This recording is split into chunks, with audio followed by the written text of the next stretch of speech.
Johan Liebert. Johan Liebert is the titular character and the manipulative main antagonist of the anime series Monster. From his platinum blonde hair and light blue eyes to his pale complexion, he is considered exceptionally handsome. His slender build and delicate features allow him to pass as a woman, a deception he frequently exploits throughout the story.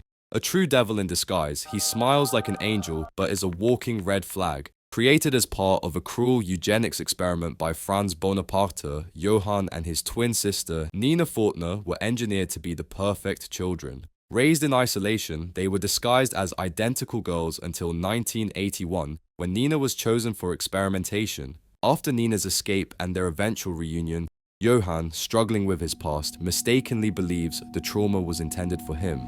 The twins set their home on fire and wandered separately, and Johann was sent to Kinderheim, adopting the name of a monster from a book.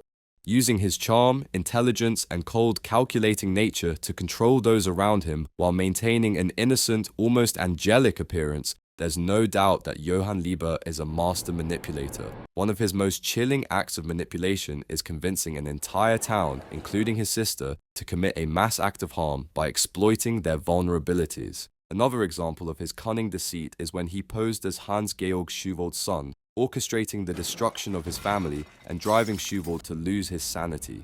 Though it didn't result in a fatality, Johann manipulated a Kinderheim 511 survivor into believing that Dr. Tenma was the cause of all his suffering, pushing him to eliminate the doctor. His lack of empathy, coupled with his ability to read and manipulate people's emotions, allows him to sow chaos and destruction without hesitation, making him one of the most terrifying and complex villains in anime. As Johann himself states, "Only one thing's equal for all, and that is death." But you know, the hard part comes after you conquer the world. Johann may look angelic, but believe me, he's anything but nice. Frank Underwood. Frank Underwood is a cunning and ruthless politician in House of Cards, known for his deep southern drawl, "You accuse me of pay to play." Piercing gaze, and ever-present smirk. He carries the aura of a man who is always 10 steps ahead. If any politician could turn a simple handshake into an iron grip, it would be Frank. Born in South Carolina, Frank climbed the political ladder with calculated precision. His rise from congressman to president of the United States was not built on ideals but on leverage, deceit, and a complete disregard for morality. He does not simply play the game of politics, he rewrites the rules. A charismatic, coercive, and outrightly destructive man, Frank bends anyone to his will. He manipulates allies, blackmails enemies, and even breaks the fourth wall to let the audience in on his sinister mind. When he needs an obstacle removed, he does not hesitate. Just ask Peter Russo. Oh wait, you cannot. Frank believes power is not given, but taken. As he once said, "For those of us climbing to the top of the food chain, there can be no mercy." He may wear a suit, but underneath, Frank Underwood is a pure predator. GLaDOS.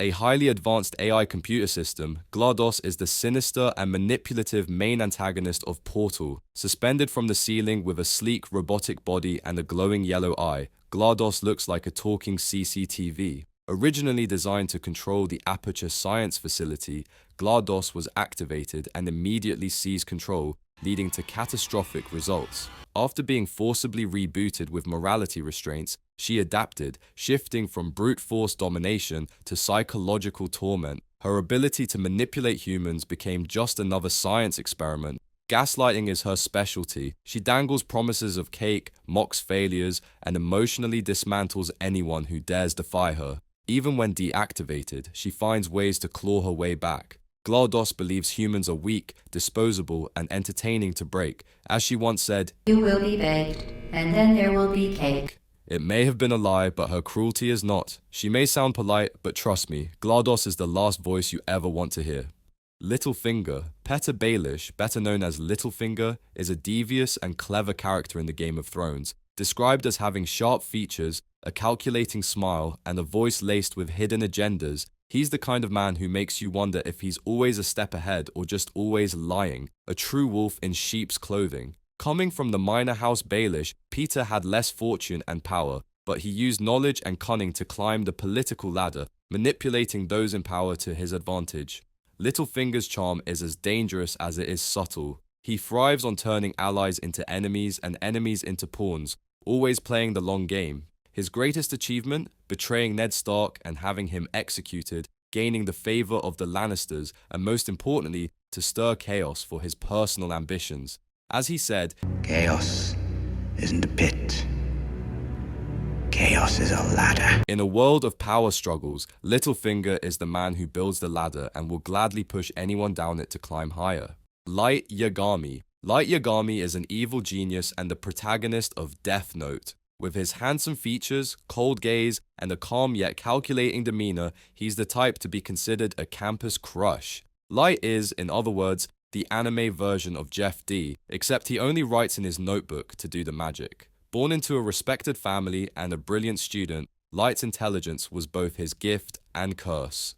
When he discovers the Death Note, he believes it's his destiny to rid the world of criminals and create a utopia where he reigns as God. Light's manipulative tactics are ruthless. He can charm, deceive, and manipulate people with ease, often using them as pawns in his grand plan. His most notable manipulation comes in the form of his battle with L, a psychological game of cat and mouse where he sacrifices allies like chess pieces to maintain his advantage. He deceives even his father, Soichiro Yagami, using him to access classified information while keeping his Kira identity hidden. His control over Misa Amane further proves his cunning, feigning affection, persuading her to give up her Death Note twice, convincing her to make the ideal, and repeatedly using her devotion to advance his plans, all while ensuring she remains a pawn, never an equal.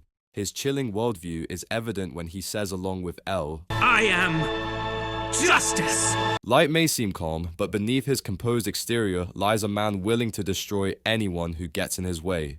Iago. Iago is the main antagonist of Shakespeare's Othello, a master manipulator whose deceitful actions unravel the lives of those around him. He presents himself as an honest and loyal ensign, but beneath this facade is a man driven by envy, ambition, and malice. His ability to feign sincerity while orchestrating chaos makes him one of literature's most chilling villains.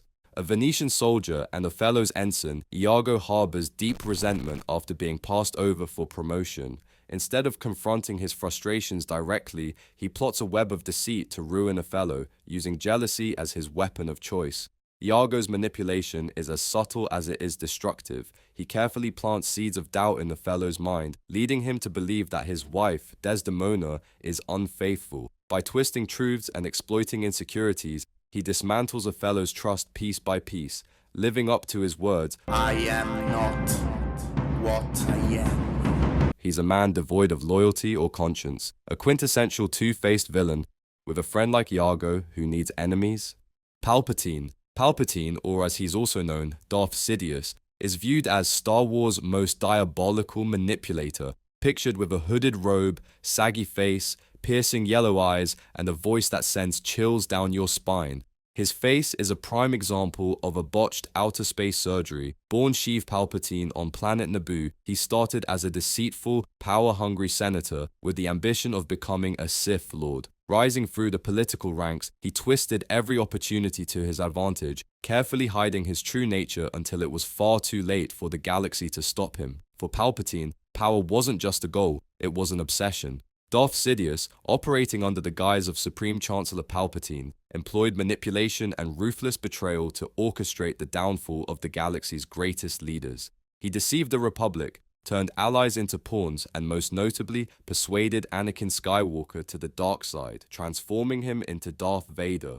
One of his most infamous actions, executing Order 66, led to the near extermination of the Jedi Order. This directive prompted clone troopers to turn on their Jedi generals, resulting in a massacre that left only a few survivors. Sidious further solidified his power by orchestrating events like the invasion of Naboo, which he manipulated to position himself as Chancellor. This strategic move allowed him to gain emergency powers, which he later used to transform the Republic into the Galactic Empire, marking the beginning of his tyrannical rule. As Palpatine once said, The dark side of the Force is a pathway to many abilities some consider to be unnatural. power wasn't something granted, it was something to be seized, and he was the ultimate master of that. Behind the Emperor's mask lies a Sith Lord so terrifying that he made an entire galaxy bow to his will. Frank Fontaine. Frank Fontaine, also known as Atlas, is one of the primary antagonists in the BioShock series. As Atlas, he presents himself with a full head of black hair and a rugged demeanor, embodying the image of a working-class hero. In reality, Fontaine is bald with a smug expression. Originally a small-time criminal, Fontaine arrived in Rapture with ambitions far beyond petty crime. He established a smuggling empire, trafficking contraband and the sought-after genetic material known as Adam. By founding Fontaine Fisheries and later Fontaine Futuristics, he gained significant influence over Rapture's economy and its citizens. When Andrew Ryan attempts to suppress his operations, Fontaine fakes his demise and re-emerges as Atlas, a charismatic leader rallying the underprivileged masses. Fontaine's manipulative prowess is unparalleled. He adopts false identities with ease, using charm and psychological tactics to exploit others. His most notorious manipulation involves conditioning Jack, the first game's protagonist, to obey commands triggered by the phrase, effectively turning Jack into an unwitting pawn in his quest for power. He views individuals as tools to be used and discarded, demonstrating a complete lack of empathy or moral restraint. In the treacherous depths of Rapture, Fontaine proves that the most dangerous predators are the ones who hide in plain sight. Thanks for watching. Make sure to give this video a like. Bye.